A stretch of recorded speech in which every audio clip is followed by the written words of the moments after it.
we must acknowledge that the Church, if a convention of clergymen making canons must be called by that name, is for the most part more apt to be influenced by the court than the court by the Church.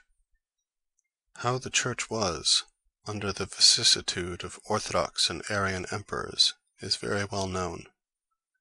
Or if those things be too remote, our modern English history affords us fresh examples in the reigns of Henry VIII, Edward VI, Mary, and Elizabeth. How easily and smoothly the clergy changed their decrees, their articles of faith, their form of worship, everything according to the inclination of those kings and queens. Yet were those kings and queens of such different minds in point of religion, and enjoined therefore such different things, that no man in his wits, I had almost said none but an atheist, will presume to say that any sincere and upright worshipper of God could, with a safe conscience, obey their several decrees. To conclude, it is the same thing whether a king that prescribes laws to another man's religion pretend to do it by his own judgment, or by the ecclesiastical authority and advice of others.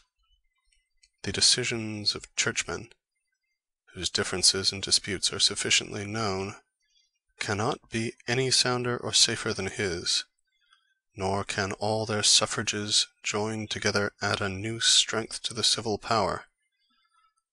Though this also must be taken notice of, that princes seldom have any regard to the suffrages of ecclesiastics that are not favourers of their own faith and way of worship. But after all, the principal consideration, and which absolutely determines this controversy, is this: although the magistrate's opinion in religion be sound, and the way that he appoints be truly evangelical, yet, if I be not thoroughly persuaded thereof in my own mind, there will be no safety for me in following it. No way whatsoever that I shall walk in against the dictates of my conscience will ever bring me to the mansions of the blessed. I may grow rich by an art that I take not delight in. I may be cured of some disease by remedies that I have not faith in. But I cannot be saved by a religion that I distrust, and by a worship that I abhor. It is in vain for an unbeliever to take up the outward show of another man's profession. Faith only and inward sincerity are the things that procure acceptance with God. The most likely and most approved remedy can have no effect upon the patient if his stomach reject it as soon as taken. And you will in vain cram a medicine down a sick man's throat, which his particular constitution will be sure to turn into poison. In a word, whatsoever may be doubtful in religion, yet this at least is certain, that no religion which I believe not to be true can be either true or profitable unto me. In vain, therefore, do princes compel their subjects to come into their church communion, under pretense of saving their souls. If they believe, they will come of their own accord. If they believe not, their coming will nothing avail them. How great soever, in fine, may be the pretense of goodwill and charity and concern for the salvation of men's souls, men cannot be forced to be saved whether they will or no, and therefore, when all is done, they must be left to their own consciences. Having thus at length freed men from all dominion over one another in matters of religion, let us now consider what they are to do. All men know and acknowledge that God ought to be publicly worshipped. Why otherwise do they compel one another unto the public assemblies?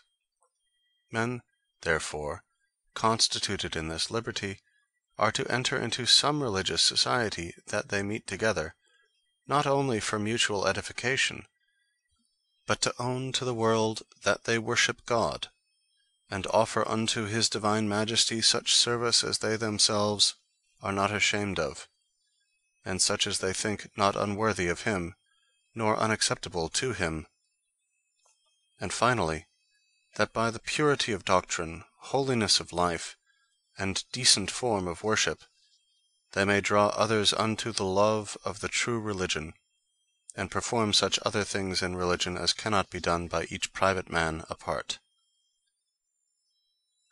These religious societies I call churches, and these, I say, the magistrate ought to tolerate, for the business of these assemblies of the people is nothing but what is lawful for every man in particular to take care of. I mean the salvation of their souls. Not in this case is there any difference between the national church and other separated congregations. But as in every church, there are two things especially to be considered: the outward form and rites of worship, and the doctrines and articles of faith. These things must be handled each distinctly, so that the whole matter of toleration may the more clearly be understood. Concerning outward worship, I say, in the first place, that the magistrate has no power to enforce by law, either in his own church, or much less in another, the use of any rites or ceremonies whatsoever in the worship of God. And this, not only because these churches are free societies, but because whatsoever is practiced in the worship of God is only so far justifiable as it is believed by those that practice it to be acceptable unto him. Whatsoever is not done with that assurance of faith is neither well in itself, nor can it be acceptable to God. To impose such things, therefore, upon any people, contrary to their own judgment, is in effect to command them to offend God, which, considering that the end of all religion is to please him, and that liberty is essentially necessary to that end, appears to be absurd beyond expression. But perhaps it may be concluded from hence that I deny unto the magistrate all manner of power about indifferent things, which, if it be not granted, the whole subject matter of law-making is taken away. No, I readily grant that indifferent things, and perhaps none but such, are subjected to the legislative power. But it does not therefore follow that the magistrate may ordain whatsoever he pleases concerning anything that is indifferent. The public good is the rule and measure of all law-making. If a thing be not useful to the commonwealth, though it be never so indifferent, it may not presently be established by law. And further, things never so indifferent in their own nature, when they are brought into the church and worship of God, are removed out of the reach of the magistrate's jurisdiction, because in that use they have no connection at all with civil affairs. The only business of the church is the salvation of souls, and it no way concerns the commonwealth, or any member of it, that this or the other ceremony be there made use of. Neither the use nor the omission of any ceremonies in those religious assemblies does either advantage or prejudice the life, liberty, or estate of any man.